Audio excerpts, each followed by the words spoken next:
Welcome to Heartland Arms, your source for firearms and related. So today, we're going to answer some questions. I'm going to give you some answers today. Everybody always asks the question, how do we stop these school shootings? How do we stop mass shootings? How do we stop all the violence? And I've decided I'm going to give you the answers today. You might not like the answers, but I'm going to give them. I'm going to give them to you. And notice I said violence. We're going to stop violence. Okay. I want to make sure that we're very, very clear.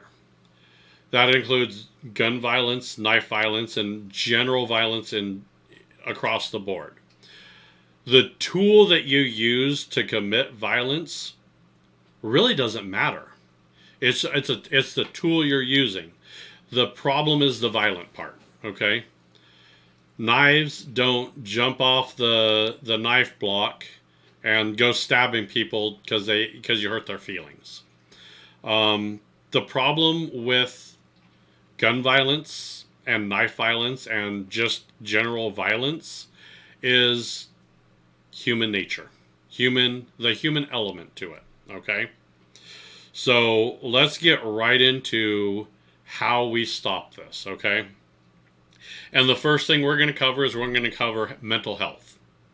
Mental health is one of the bigger issues that we run into, okay? So what I would suggest here is we need to cover mental health better than we do now, okay? With that, you have people that may need help mentally that won't go get it because they don't want to be characterized as crazy. They don't want to lose any of their rights. So they don't go get treated. They don't go get help that they need, that they could be a functional member of society. Okay? Guy comes back from war. He has some things, from the war that messed up. PTSD. He doesn't want to go get help because he's afraid he's going to be deemed crazy.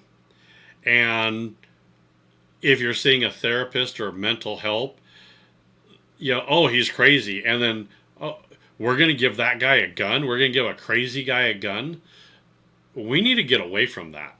We need to get away from, you know what, you're going to lose all this stuff for having an issue, and get more into let's overhaul our mental health system.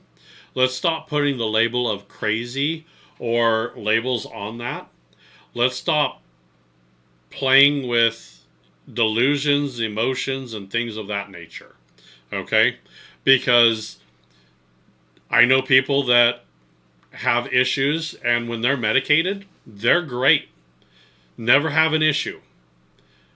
When they're not on medication, that's where you start to have issues. So we need to get away from, just this blanket mental health, and that's, these shooters, these people are crazy. They're a little bit crazy up in the head. And then I have to ask and say, well, could drugs have been done that to them? Could, high on meth, fentanyl, any of that cause people to act erratic? So maybe start fixing that problem, and stop making it a stereotype of you're crazy, so you shouldn't be able to do X, X, and X. That's where I would say we need to start. Okay. Now, like I said, stopping the violence is not going to be just a quick one solution and we're going to be done. It's not like that. So, what also we seem to be missing in this world is respect. Okay. Just because you can do something legally doesn't mean that you should. Okay.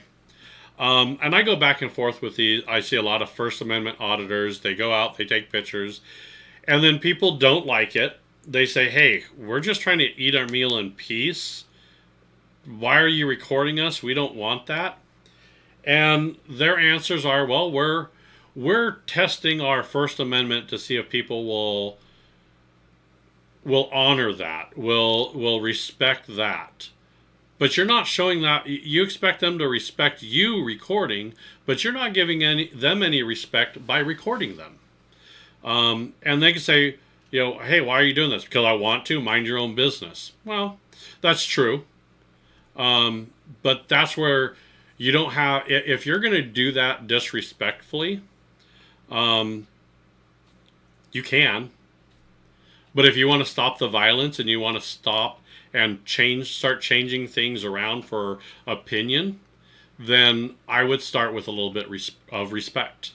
If you don't have the respect, or you don't do that to people, then disrespect is going to breed more disrespect, and then you're going to call me off, then I'm going to call you off, and then it's just going to keep escalating until what?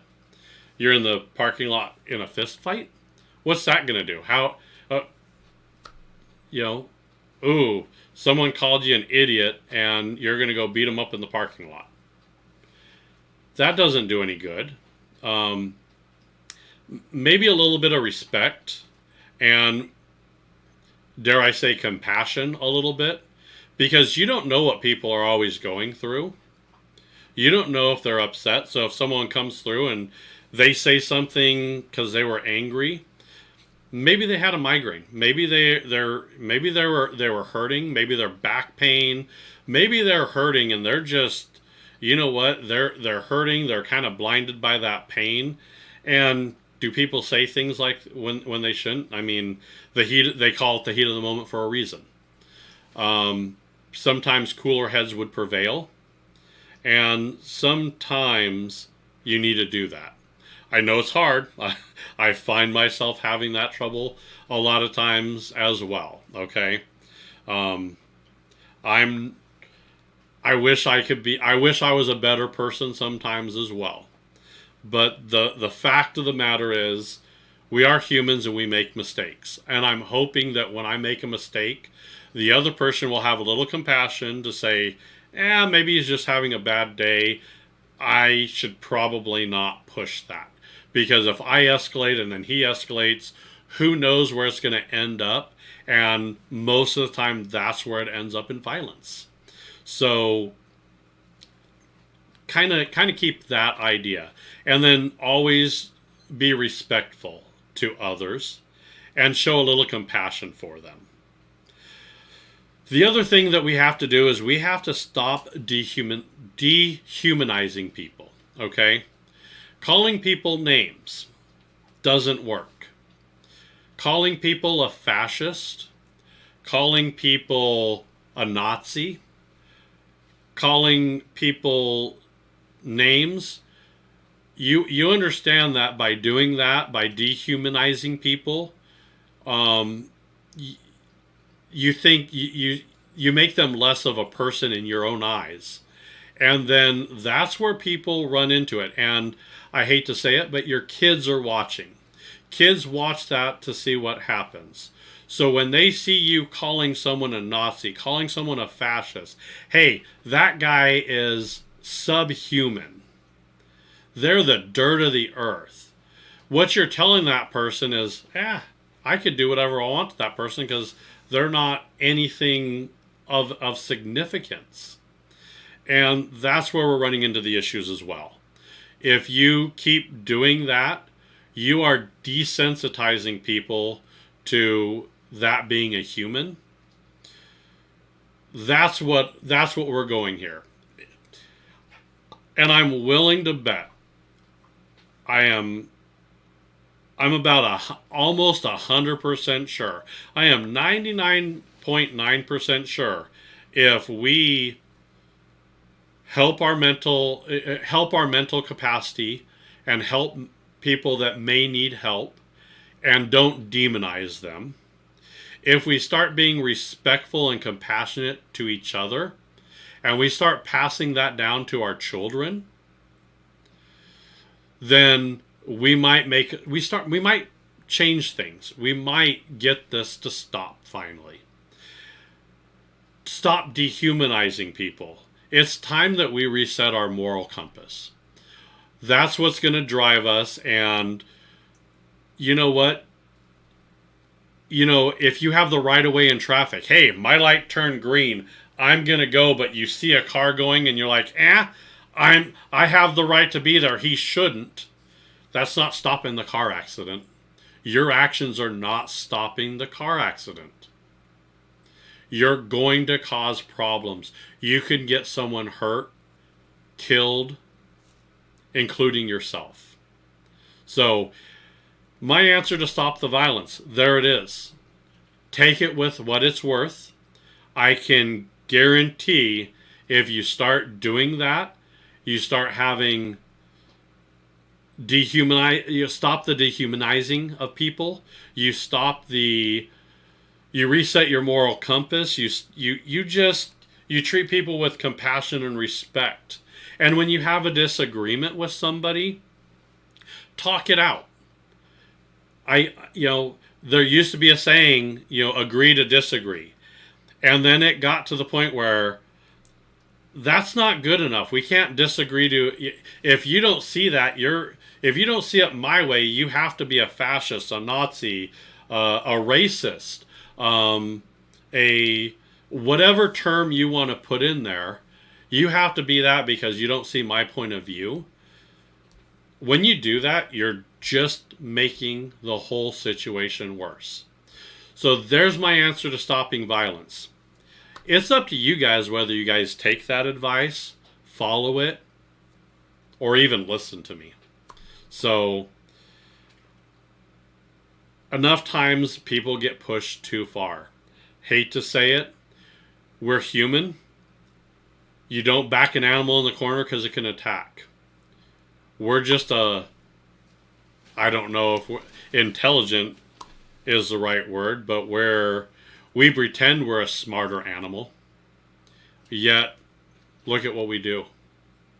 We have to take any kind of progress, technology, or anything, and find a way to weaponize it.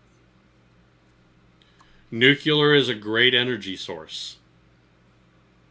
But man, it makes a hell of a weapon, doesn't it? A gun is a great hunting tool that you can use to survive and protect your family. But it sure does a lot of damage when you have hate in your heart and you're shooting at a human. AI is a great tool until you use it to deceive and harm other people and mislead other people.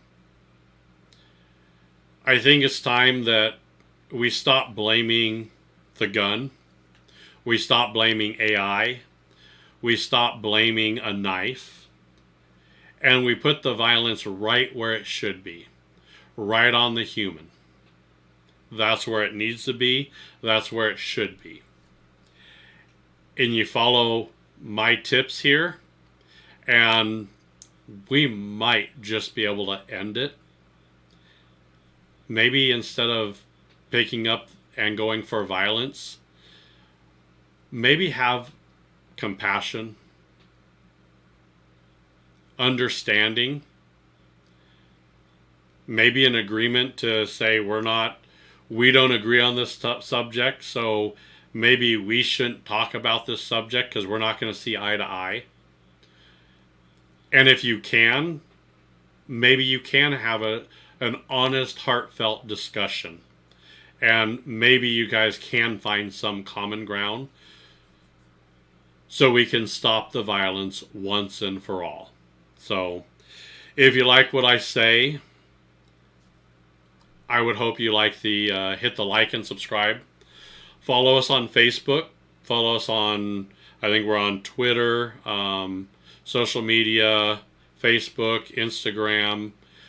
You could follow us on YouTube where you're hopefully watching this video, or possibly even Spotify, or listening to it on any of the podcast players. So, I'm glad I had a hard time coming up with these last few episodes because how do you have this conversation without being political? Because I don't, people with the mindset of people that are out there that are political are, it just seems so divisive. I don't want to divide people. I think we should come together, because if we want to survive this, um, the reality is none of us is getting out of this world alive. But we could make our time here maybe a little bit more enjoyable and maybe a little less violent. Take it what it is, and have a good day.